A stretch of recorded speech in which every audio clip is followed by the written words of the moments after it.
Hello विद्यार्थियों, मैं दिनेश दिनमणि आज मैं हिंदी की कक्षा लेकर उपस्थित हूँ।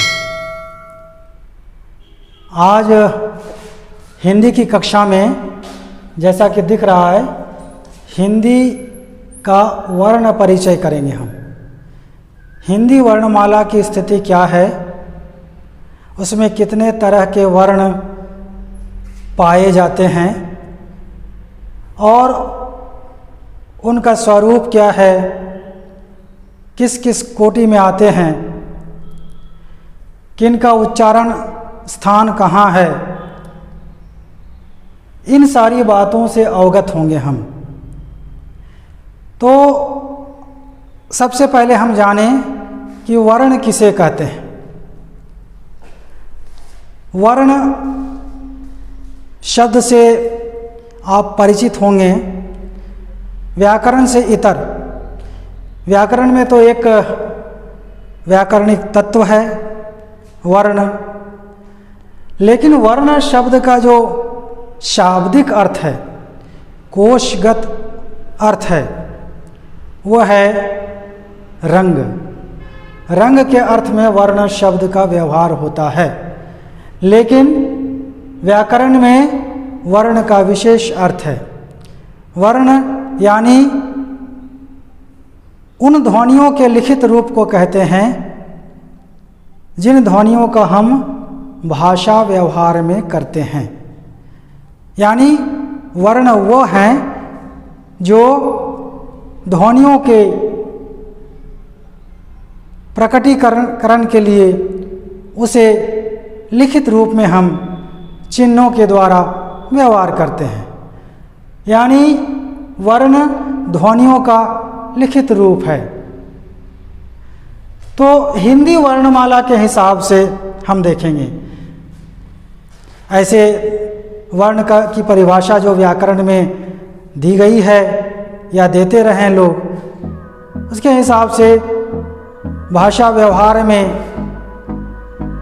लाई जाने वाली उन ध्वनियों को वर्ण कहा गया है जिसको खंडित नहीं किया जा सके, जिसको और टुकड़ा नहीं किया जा सके। तो ध्वनि और वर्ण में अंतर इतना ही है कि ध्वनि मुख से निकलने वाली वस्तु है, जबकि वर्ण जो है उसे हम चिन्हों के द्वारा लिख सकते हैं, उसे चिन्हित कर सकते हैं, लिखकर उसका व्यवहार कर सकते हैं। तो हिंदी वर्णमाला जो है वह देवनागरी लिपि में लिखकर प्रकट किया जाता है। यानी देवनागरी लिपि को आत्मसात किया गया है हिंदी की ध्वनियों को प्रकट करने के लिए। तो आज हम हिंदी वर्णमाला को उसी रूप में देखेंगे, उसी आधार पर देखेंगे। तो जैसा कि मालूम है, हिंदी वर्णमाला के प्रारंभिक दो रूप हैं। क्या? स्वर वर्ण और व्यंजन।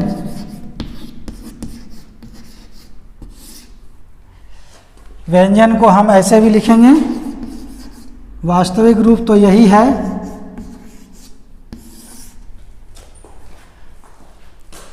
तो स्वर और व्यंजन, स्वर किसे कहते हैं? स्वर वर्ण उसे कहते हैं जिनके उच्चारण में, जिन ध्वनियों के उच्चारण में किसी अन्य वर्ण की सहायता की जरूरत नहीं पड़ती है। वह अपने आप में स्वतंत्र होते हैं, पूर्ण होते हैं, वे स्वर कहलाते हैं। तो स्वर वर्ण कितने हैं हिंदी में? स्वर वर्णों की संख्या 11।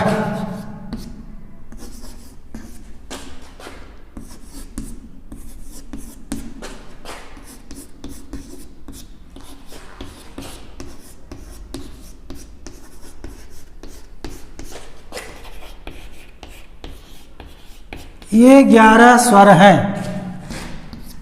आप देख सकते हैं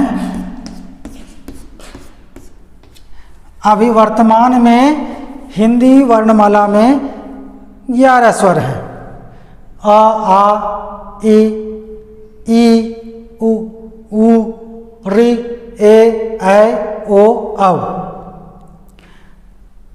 इनमें से आप देख सकते हैं कि स्वर की जो परिभाषा है, जो लक्षण है, उस लक्षण में अ, आ, ई, उ, ए, ऐ, ओ, औ तो आ जाते हैं। लेकिन री जो है स्वर के लक्षण के अनुरूप नहीं है, फिर भी इसको स्वर में ही रखा गया है। खैर कोई बात नहीं, जो अभी तक चल रहा है उसी को हम समझेंगे। तो ये 11 स्वर हैं जिनका व्यवहार हिंदी वर्णमाला में, हिंदी लेखन में किया जाता है। अब हम देखेंगे स्वरों के बारे में और थोड़ा विस्तार से जानें कि इनमें से स्वर को हम 2 रूपों में देखते हैं। एक तो स्वतंत्र रूप में जो अभी दिखाई पड़ रहे हैं, दूसरा मात्रा के रूप में। देखिए मात्रा के रूप में भी ये आते हैं।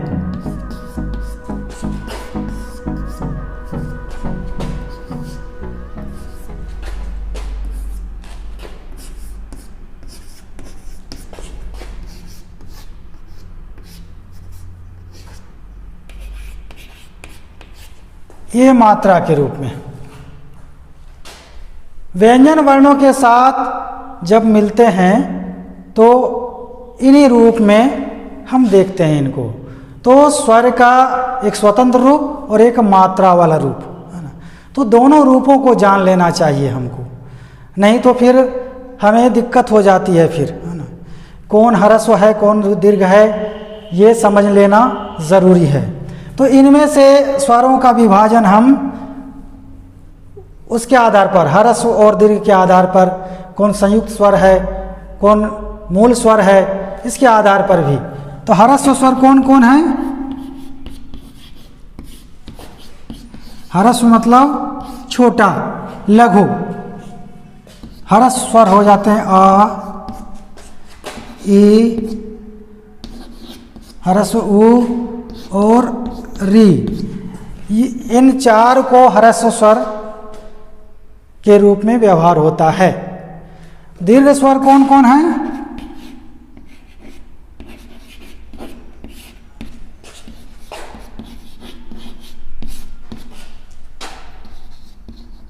आ,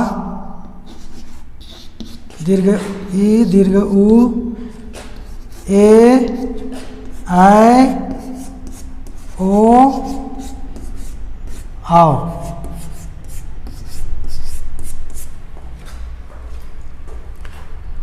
तो ये हैं ह्रस्व और दीर्घ स्वर की स्थिति। अब देखिए हमने भाषा हिंदी सीखने के समय और 2 स्वरों का अभ्यास किया था। क्या था उसका? आंग और अह। ये वास्तव में स्वर नहीं है, अयोगवाह हैं। अयोगवाह इन दोनों को कहा जाता है। अयोगवाह मतलब ये खुद अपने आप में कहीं भी प्रयोग नहीं हो सकते स्वतंत्र रूप में। ये वास्तव में अनुस्वार है और विसर्ग है। तो इन्हीं 2 अयोगवाहों को प्रयोग कैसे किया जा सकता है उसका एक नमूना उदाहरण के तौर पर स्वर के साथ रख दिया गया था। ये अपने आप में कभी स्वतंत्र रूप में कहीं व्यवहार नहीं हो सकते। ये या तो फिर स्वर के ऊपर होगा या फिर एक व्यंजन के ऊपर, जैसे अंक, अंदर, तो वहाँ पर इसका व्यवहार होता है। वहीं पर आह का भी व्यवहार हम स्वतंत्र रूप में इसका व्यवहार नहीं कर सकते विसर्ग का, उसको भी किसी न किसी व्यंजन के साथ व्यवहार होगा, है ना। तो ये दोनों अयोगवाह हैं, खुद योग्य नहीं है। अयोग वाह मतलब ये वहन हो सकते हैं दूसरे के साथ, लेकिन खुद अयोग्य हैं स्वतंत्र रूप में उच्चारण व्यवहार के। तो ये इन चीज़ों को हम इस रूप में देखें। इसके अलावे स्वर के और रूप हैं। एक है अवग्रह। अवग्रह ये कैसा होता है? ऐसा।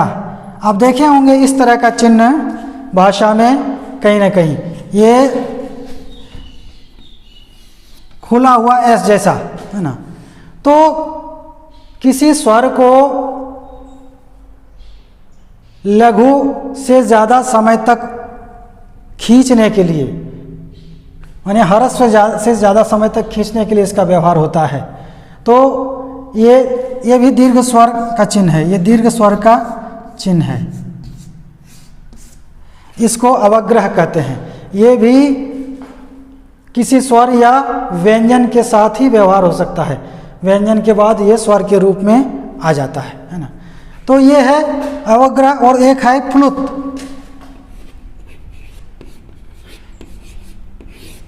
प्लुत इसका व्यवहार हिंदी में नहीं होता है, संस्कृत में। ये 3 जो है हिंदी अंक का जो 3 है उस रूप में रहता है ये, है ना।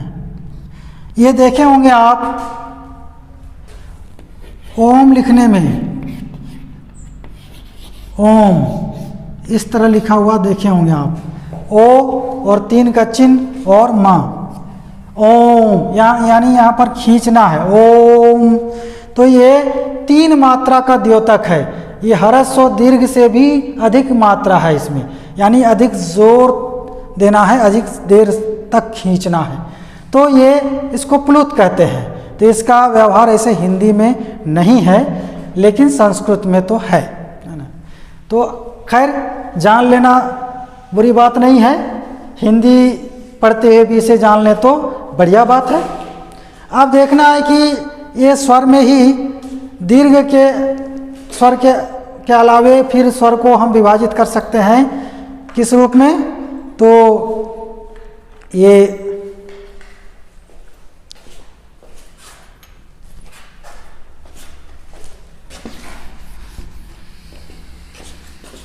मूल स्वर और संयुक्त स्वर। मूल स्वर आ ई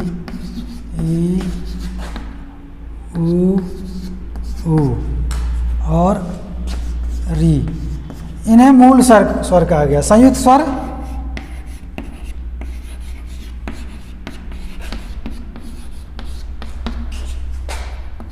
ए